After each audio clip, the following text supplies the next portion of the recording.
Folks. I'm back, picking up where I left off last time, writing this character interaction scene between secondary character Demira and maybe like a tertiary character Davos. And I'm not going to go too deep into it, but they are getting to know each other and connecting over food and chatting about their family is kind of the vibe that I'm going for. And they've got different lived experiences for both of those things. So I wrote, I think this 100 words yesterday after sleeping, and I wasn't totally happy with it, but it's pretty late. After sleeping on it, I think I'm gonna change it a little bit before I go forward. So I think this is fine. Up to here is fine. Let me just read it. What goes in them? Whatever you can rustle up and make them in a snap. Actually, I don't like this. I wanted to change this. Let me just start from the top. You ever had a rustle snap? Demir looked up from her metal detector. It wasn't detecting anything anyways. What? She said to Davos. Davos was leaning on his metal detector, taking a swig from a canteen gripped in a chrome hand. Rustle snap. You ever heard of them? I'll make you some when we get back. What goes in them? What goes in them? Whatever you can rustle up and make them in a snap. I don't like that. It does not roll off the tongue, and it should really roll off the tongue if it's like a colloquial saying. So, their snap to make their snap. You can make them out of anything you can rustle up. No, that sounds even worse and even longer. Whatever you can rustle up. They're a snap to make. They're snap.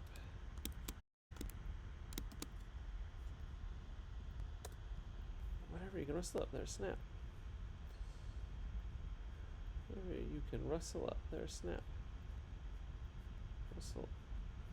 Whatever you can rustle up in a snap. Maybe that's what I want. Whatever you can rustle up in a snap. Whatever you can rustle up in a snap. Well, that's certainly better. I might change it more in the future, but we'll call that good enough for now. My dad used to make them.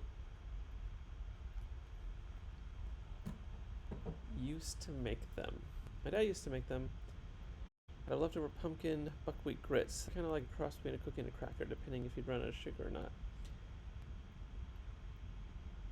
They're probably a regional thing, or maybe they've got a different name this side of the Atlantic.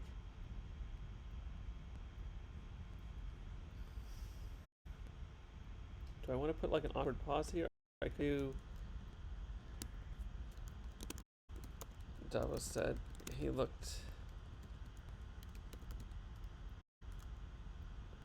at Demira.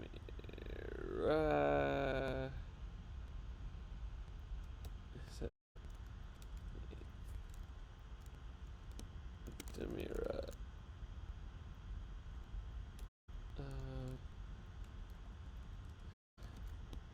Rakig.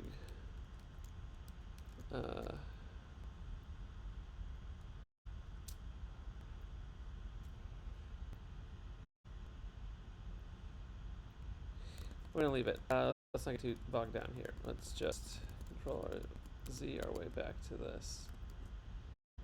Okay, they're probably a regional thing, or maybe they've got a different name. I don't even know if I don't want this sentence. Hey, but maybe. Hey, but.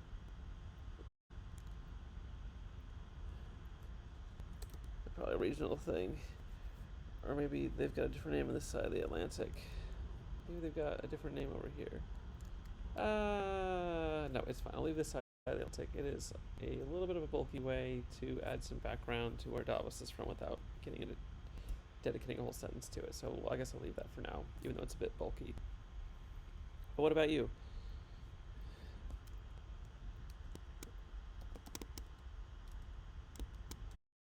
I'm gonna break this up a little bit.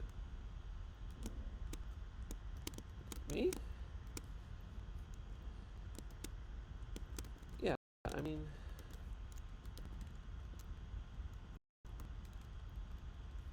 did your dad or mom have a special treat they'd make you growing up? Okay, I'm happy with this. I've broken this up a bit. I've added a little bit more back and forth in the conversation, which I think it was missing a little bit of. And now what I want to fix is these two. I'm going to combine them together. So I had originally, so Demira is coming from like a privileged background where her parents would have cooked for her. They would have had servants and stuff do that. Unlike Davos, the exact opposite. So I'd originally come up with this tragic internal monologue story of how I shouldn't mention the cake I baked for my 16th birthday party that ended up in the trash after my parents brought out a store-bought one with a more professional icing job. And then I have her say, well, my parents weren't great in the kitchen, but they always bought me Crunch Bursts after fencing practice. Demira says that technically that wasn't true. She'd bought them herself and indulged secretly in her room. These are both getting at the same sentiment, and I don't think I need both, and I want to keep this dialogue moving. So I'm going to just move. I'm going to try to move. I think what I'm going to say, and I'm going to actually change it from birthday cakes to cupcakes. So bear with me here as I attempt this feat of rewriting this thing that I didn't even really like yesterday. She's going to go straight to line to Davos, so I don't need to have her. Yeah, she's going to go straight to line. Let's see.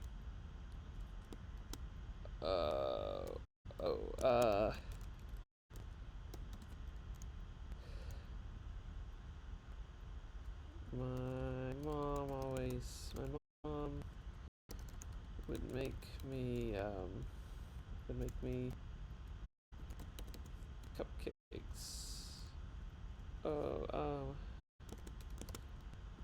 I guess my mom would make me cupcakes for my birthday.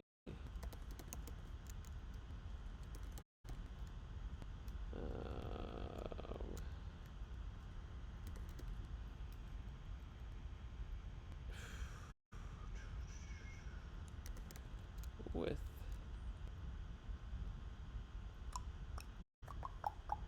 that enough? I'm gonna write this. I'm gonna rewrite it. Oh, I just want to make me cupcake my birthday. A lie.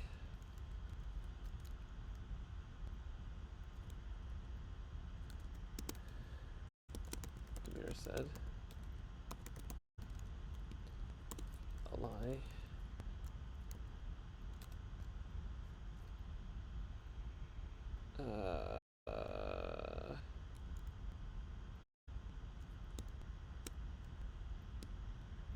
Her mom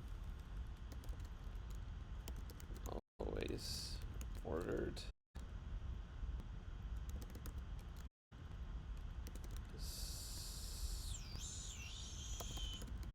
or bought cupcakes for her birthday,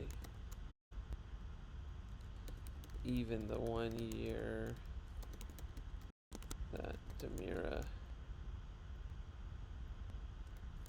baked her own cupcakes. Tried her, even the 1 year Demira tried her hand at baking her own cupcakes. They'd ended up in the trash. They ended up in the trash when her mom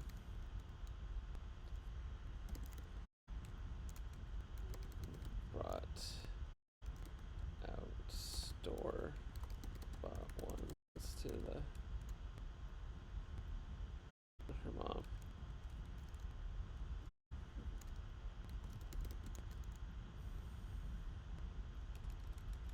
When her mom ordered cupcakes anyways.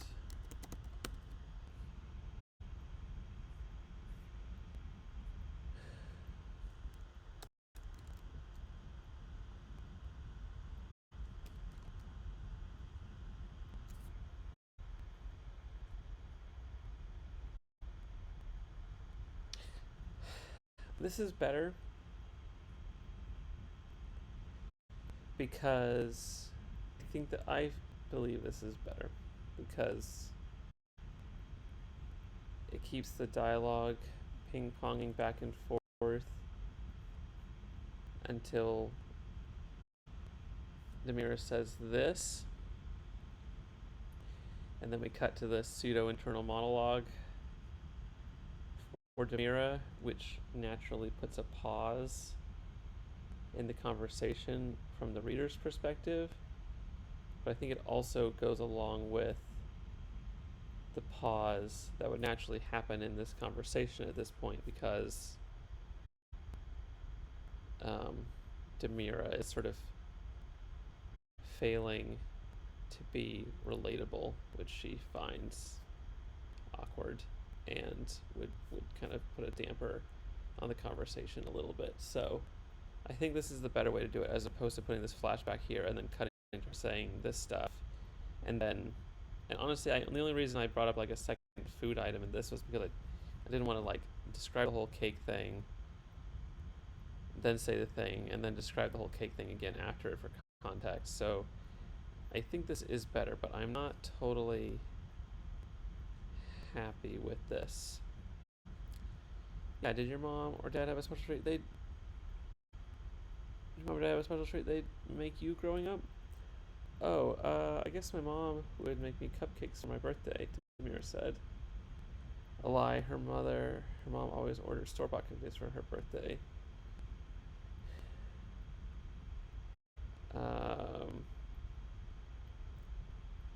Even the 1 year that Demira tried her hand.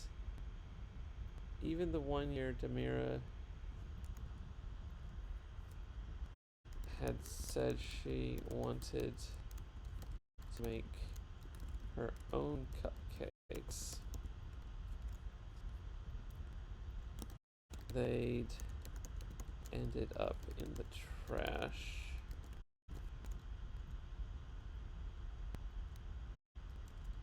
While her mom served store-bought ones with a more professional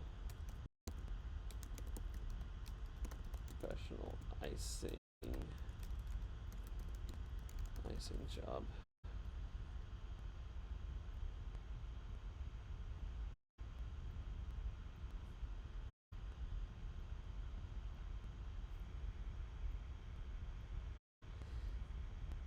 Okay, I think that is suitably tragic and reads suitably smoothly for now.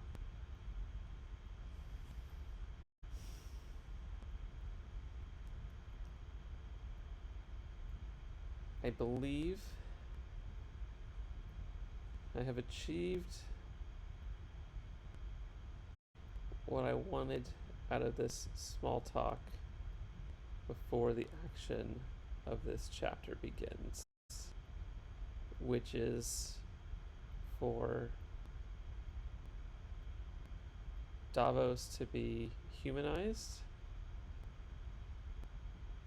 and for Demira to reflect on how her life compares to Davos's, and for the reader to get a glimpse, a little bit more of a glimpse into Demira's upbringing.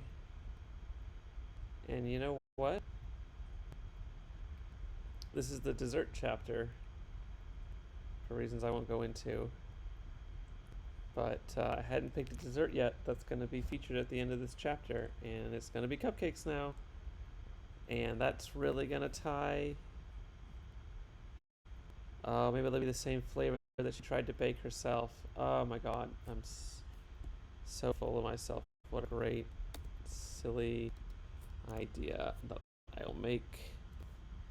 Hey, I did this. That was my to-do item. I will make another one. Yes. Oh my gosh. Don't get too full of yourself, Alex. Okay, here we go. At the end of the chapter, when it flashes forward again, dessert will be cupcakes. And they will. And from the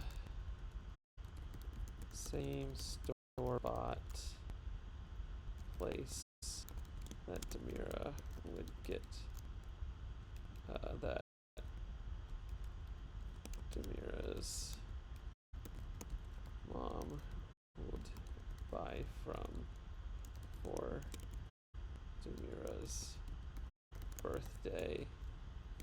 This will trigger Demira, except she will notice that they are a custom flavor, the same flavor that she baked on her, she baked for her birthday a while back.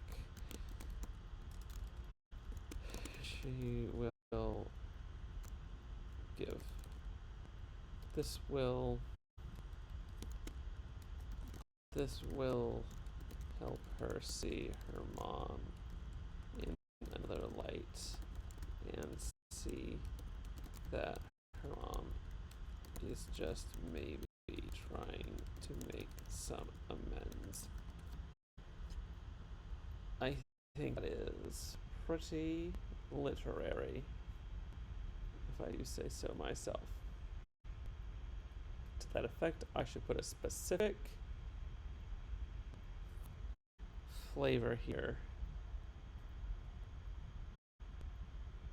Right here, I think. What's a fun flavor for a cupcake?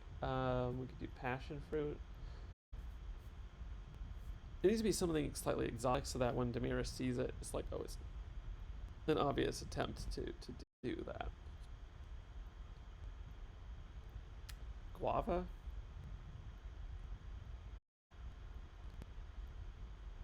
Let's do guava. That sounds suitably expensive. Not that guava is necessarily expensive, but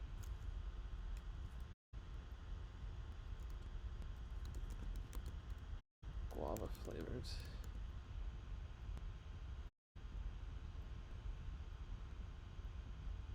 They ended up in the trash while her mom served store-bought ones with a more professional icing job and more traditional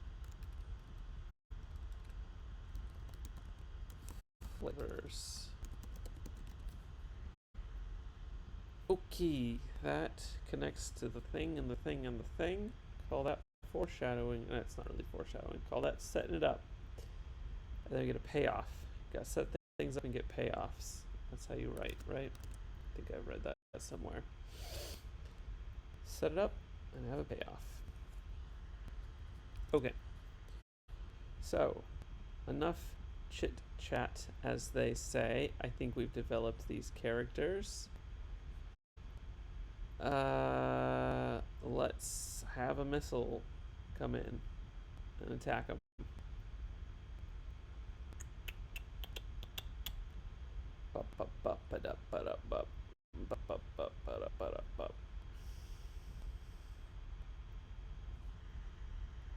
I know I said that just now, but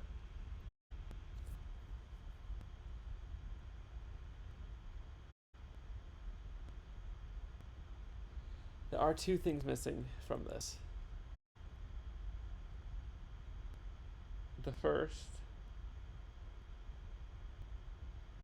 is I kind of breezed over it last time because I didn't want to think about it. I wanted to ignore it because it's hard for me to do this.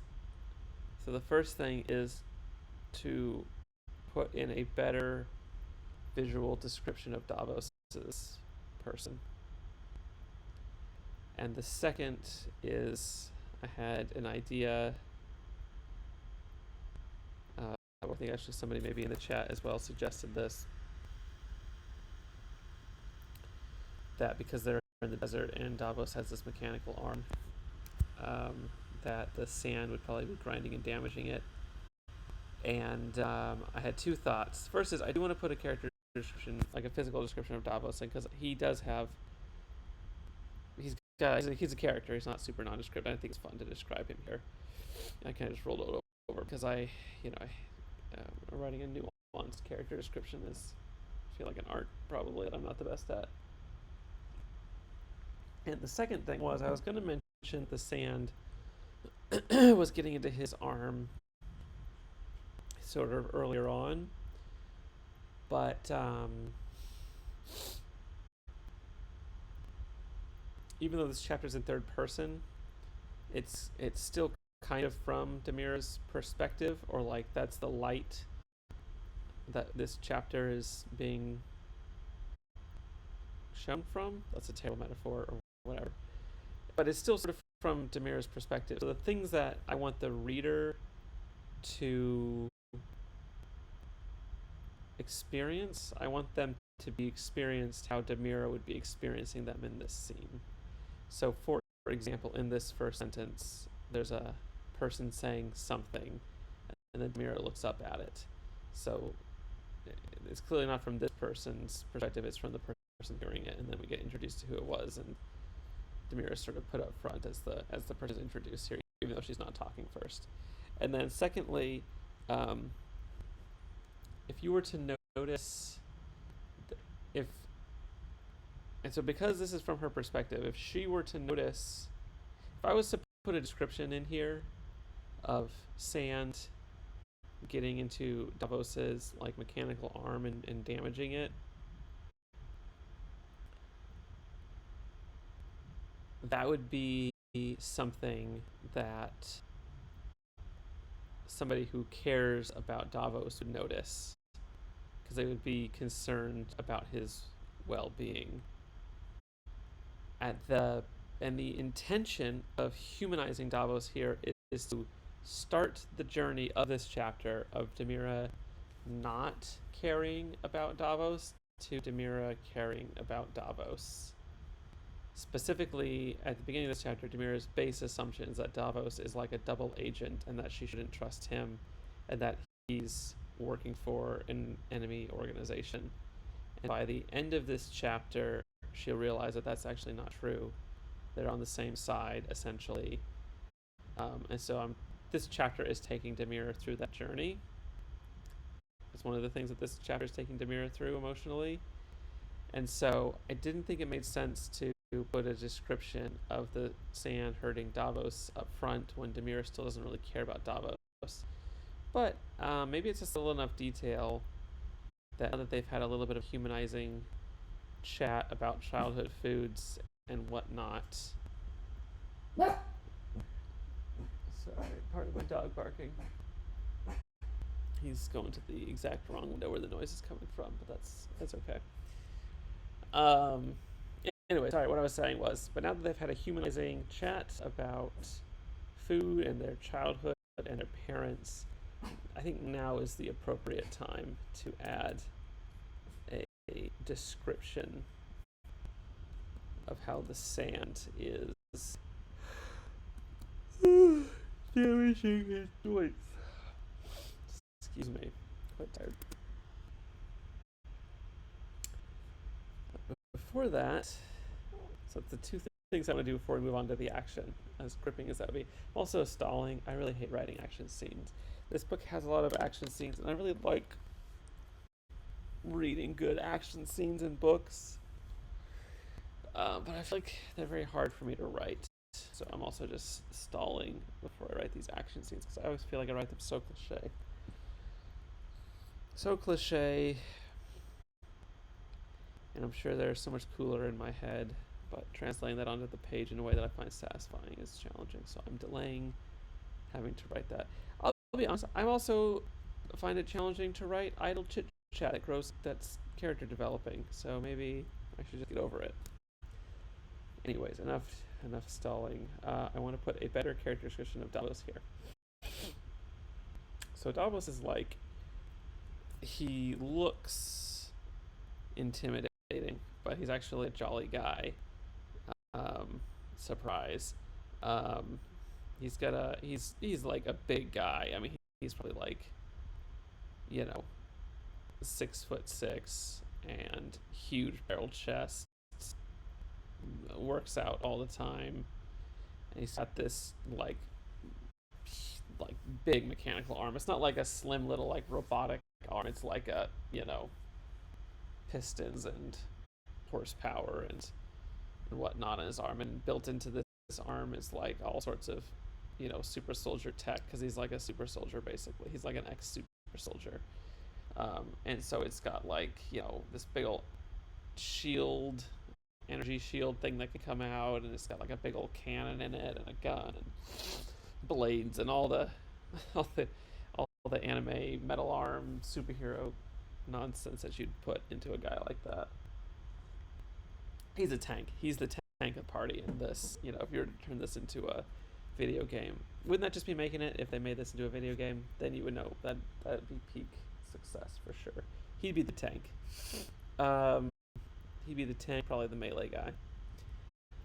Anyways, so I haven't really had much chance for any physical description of Davos except for a little like blurry one sentence description of how he looks through a security camera footage in a trench coat earlier on in the book. So this is my chance to really give him a little bit more description, especially since he's in the desert, so he's not going to be wearing, I mean, he might even be wearing a shirt.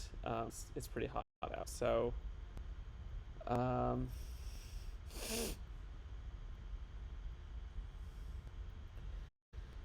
I think one of the tricks I learned is a little bit like less is more. I'm not going to be like, he was a barrel of a man and he had black hair and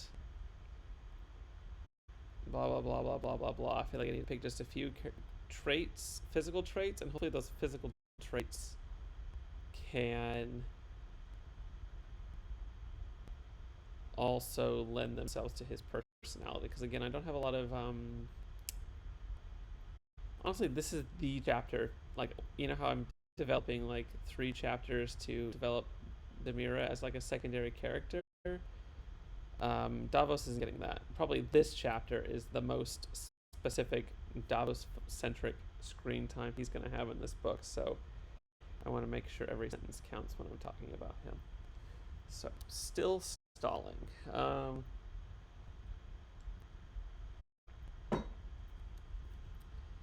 I really want to highlight his arm. That's going to be the important thing.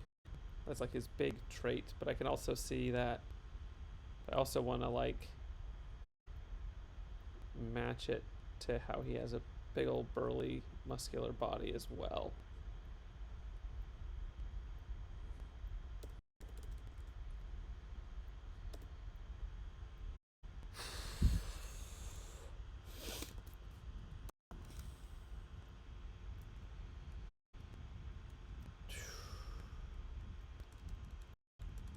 I think his first sentence is okay. Davos was leaning on his metal detector.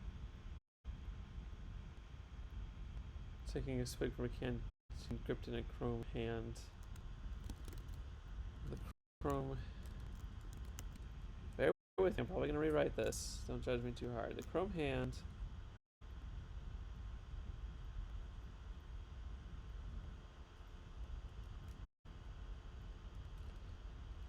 Gripped in a chrome hand the size of a dinner plate. That's pretty cliche. That's pretty cliche, guys. You know what I like to do when I have things that are pretty cliche? I like to ask ChatGPT. Hi, can you rewrite this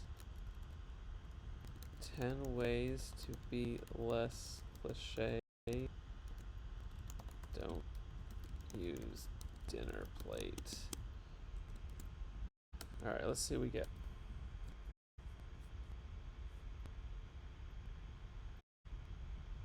Serving platter.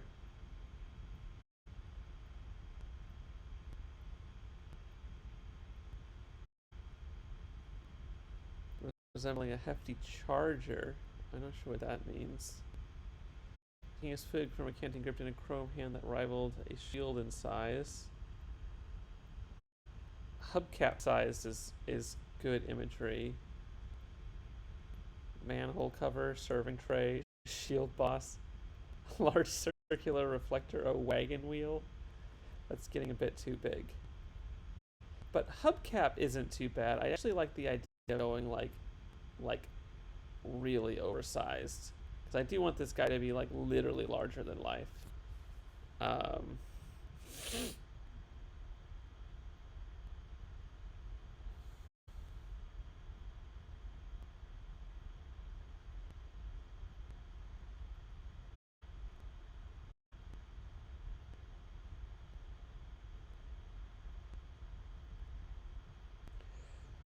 I also, sorry, I'm thinking about a few things.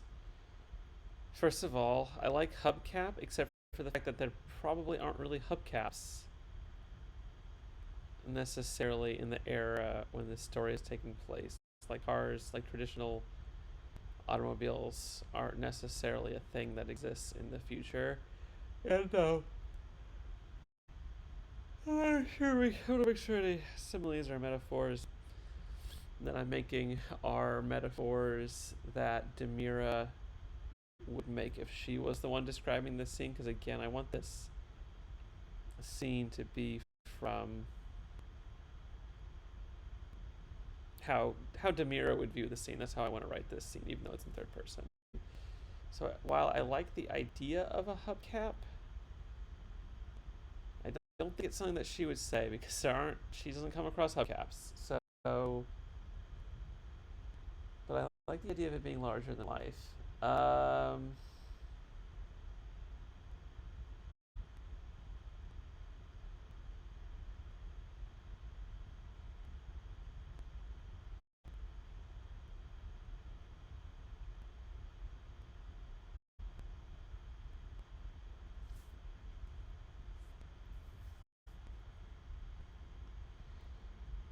could go the more menacing route.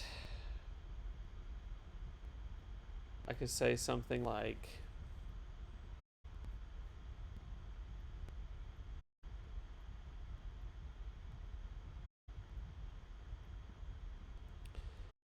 I could go a more menacing route and say his hand, like, hand big enough to circle her throat, big enough for his index finger and his thumb and index finger to touch around her throat. Whatever. Give the idea that the hand's so big that it could encircle her entire neck. That would add some menace to him before he is humanized, just to create a little bit more contrast there. That's not a bad idea.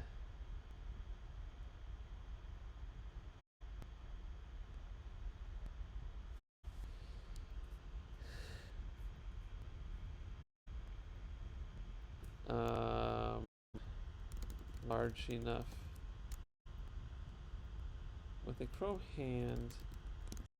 Demira estimated. No, the chrome hand large enough to encircle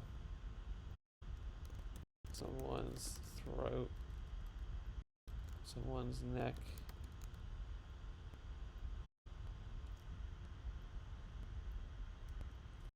without squeezing. Is that menacing? Too menacing? Not menacing enough? Does it roll off the tongue smoothly enough? What she said to Davos? He was leaning on his own. He was leaning on his own metal detector, taking a swig from a can gripped in a chrome hand large enough to encircle someone's neck without squeezing. I do like. That's okay. We're getting there. I think that's adding some menace.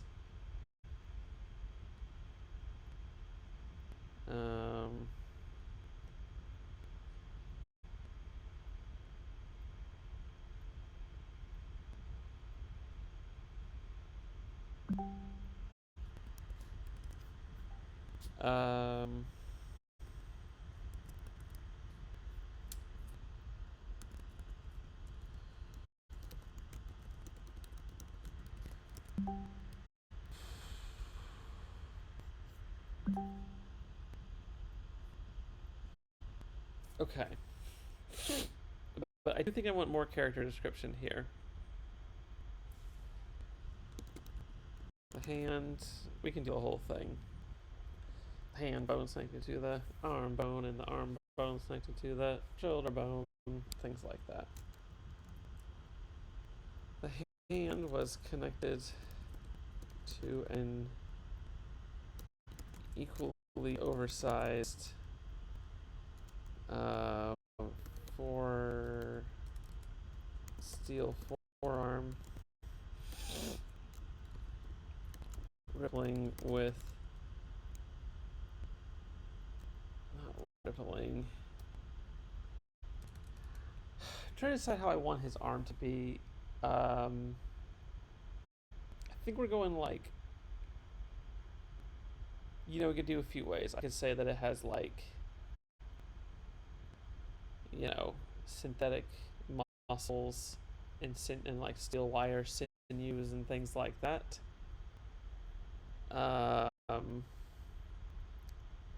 Or I could go with it's more like steampunky, old tech meets new tech, kind of like pistons and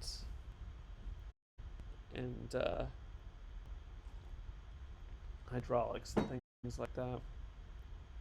Or I'm sure there's other ways. It could be totally enclosed. But I like the idea of exposed mechanisms.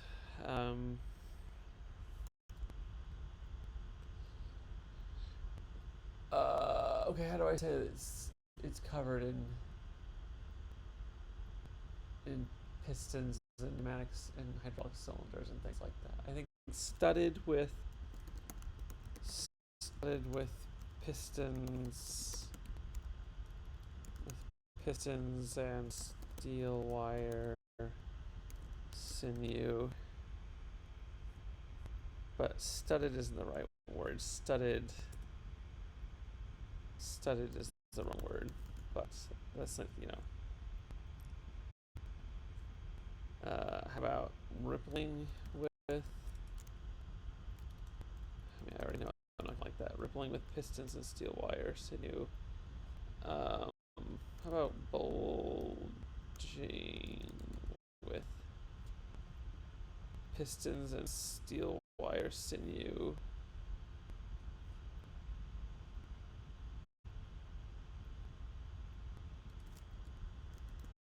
Instead of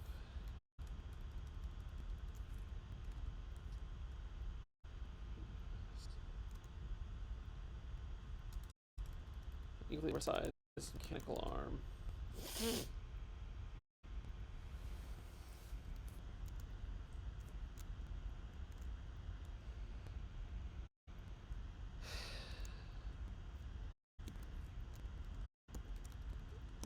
Davos had removed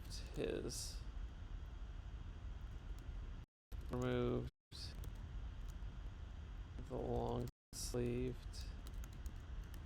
shirt he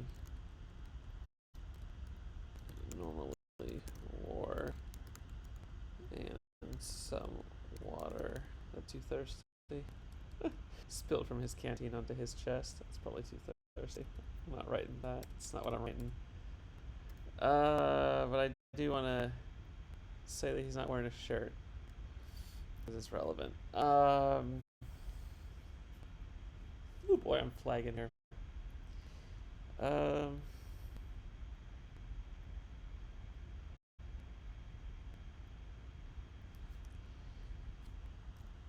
Davis was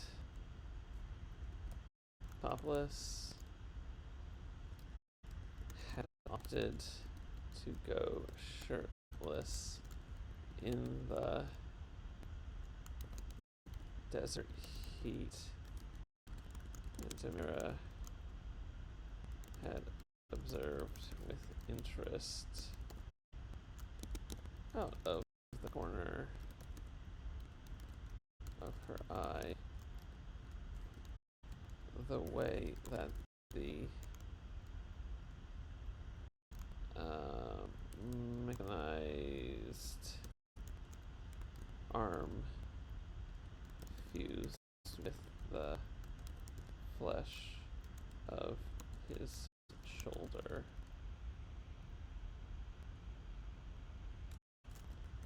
It wasn't the cleanest. It wasn't the cleanest.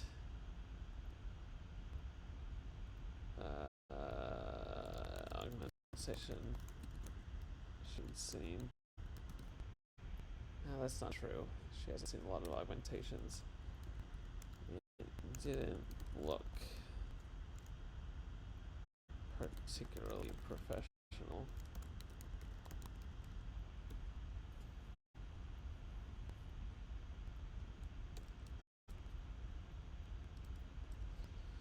Okay, I think that's enough description. It gets the arm described, and that's one character trait. I think the audience can probably understand that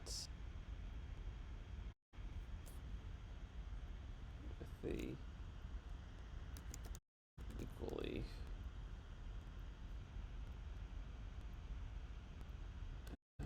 yeah. I will get the idea that he's a big guy with a big arm. I don't think I need to go into a specific description of being a big guy with a big arm.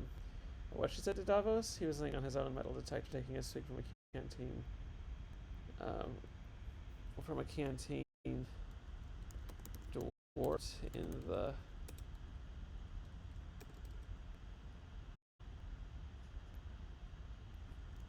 Dwarfed in the chrome grip of a hand large enough to encircle someone's neck without squeezing. Alright. But what she said to Davos? He was leaning on his own metal detector, taking a swig from a canteen, dwarfed in the chrome grip of a hand large enough to encircle someone's neck without squeezing. The hand was connected to an equally oversized mechanical arm bulging with pistons and steel wire sinew. Davos had opted to go shirtless in the desert heat, and Amira had observed with interest out of the corner of her eye the way that mechanized arm fused with the flesh of his shoulder. It didn't look particularly professional. It didn't look like a particularly professional splice. That sounds like a particular. That sounds sci-fi-y enough. A rust snap, you never heard of them? I'll make you some when we get back. What goes in them? Whatever you can rustle up in a snap. My dad used to make them out of leftover pumpkin buckwheat grits. They're kind of like a cross between a cookie and a cracker, depending if you ran out of sugar or not. But hey, they're probably a regional thing, or maybe they've got a different, or maybe they've got a different name this side of the Atlantic. Well, what about you? Me? Yeah, did your mom or dad have a special treat they'd make you growing up? Oh, I guess my mom would make me cupcakes for my birthday, Demira said. A lie. Her mom always ordered store-bought cupcakes for her birthday, even the one year that Demira had said she wanted to make her own cupcakes, guava flavored. They'd ended up in the trash while her mom served store-bought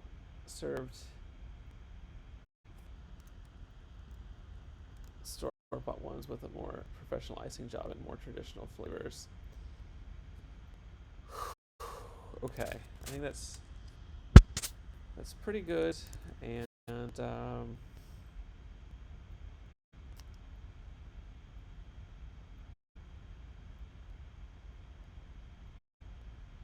think I like that. I think we're in a good place.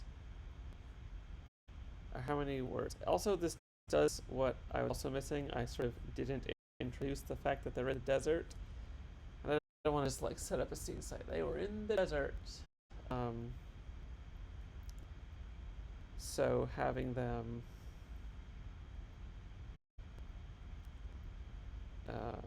having, Davos said he'd opted to go shirtless in the desert heat. One gives a character description, also personality description, the kind of guy who would just go shirtless if it gets hot. And then also establishes that they're in the desert without having to spend any time on it. I can just jump right into the dialogue rather than having to be like, they're in the desert and they were chit-chatting and here's how the chit-chat went. Boy, I'm getting tired. I still haven't gotten to the action yet, and I still do want to make this.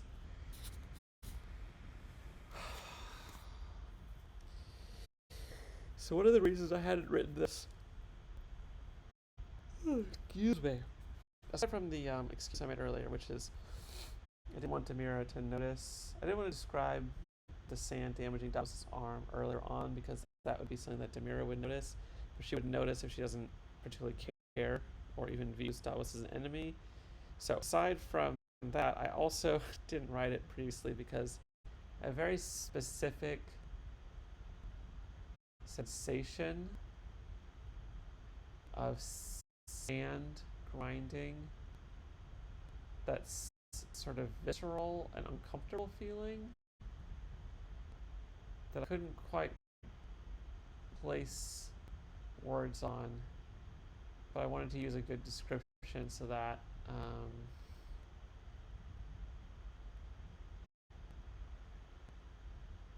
so it sounded good, to put it eloquently.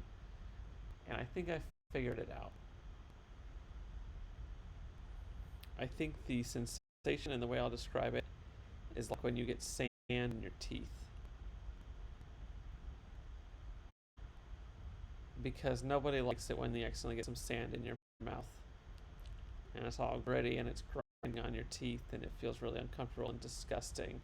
I feel like that gives an appropriate visceral reaction, and it's very appropriate here because in this case Davos is getting sand in his like mechanical arm joints. It's like a piece of his body. So I want it to be I want the reader to be like, oh, you don't want that. You don't want sand in that because it's just part of your body. You're going to grind your body. You don't want that.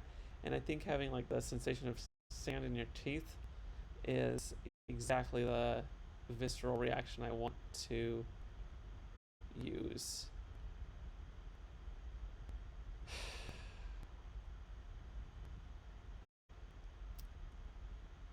That's the thing I want to figure out. As to actually writing that in, I might be running out of energy. I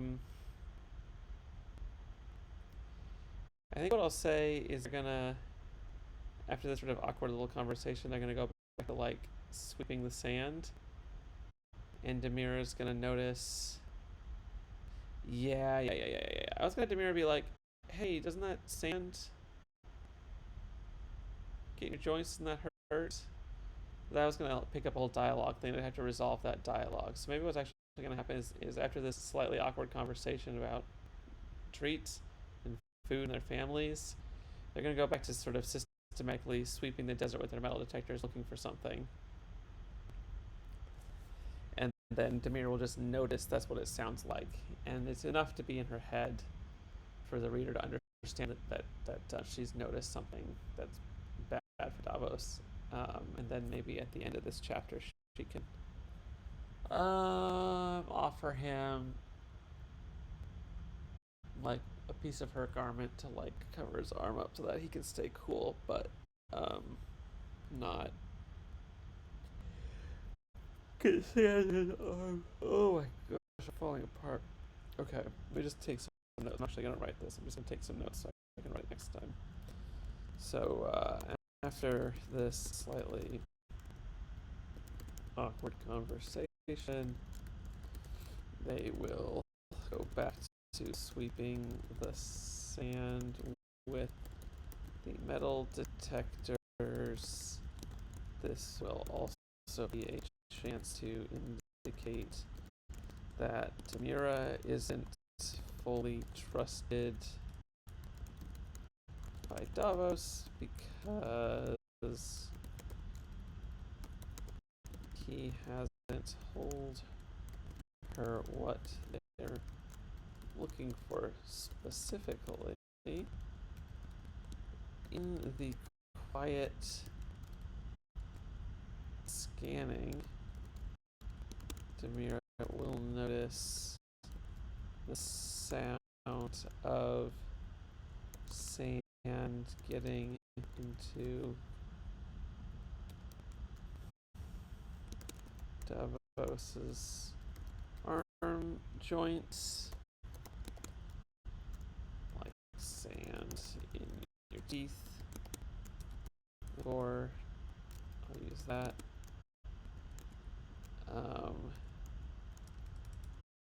And then we can jump into the action with her boss, Anton, telling her over the comms, the radio, that they are under attack. And then we can jump into the action. Okay, last thing I'm going to do is just check my word count on what I have so far on this chapter. Okay, good. We're at 280 words. So that's good. I usually like to write my chapters about 2,000 to 3,000 words, so that means we're about 10% through. That's probably pretty appropriate for this because a lot of this chapter is going to be in these action scenes, and I also have sort of a beginning and an end part of this chapter, separate from all this stuff that I need to save some room for anyway. So I think this is a pretty good amount. Okay, then all that being said, oh man, my hair's a wreck. You get for never checking your camera. With all that being said, thanks for any and everybody who's watching, and hope y'all have a good evening, and I'll see you on the next stream. Talk to you later.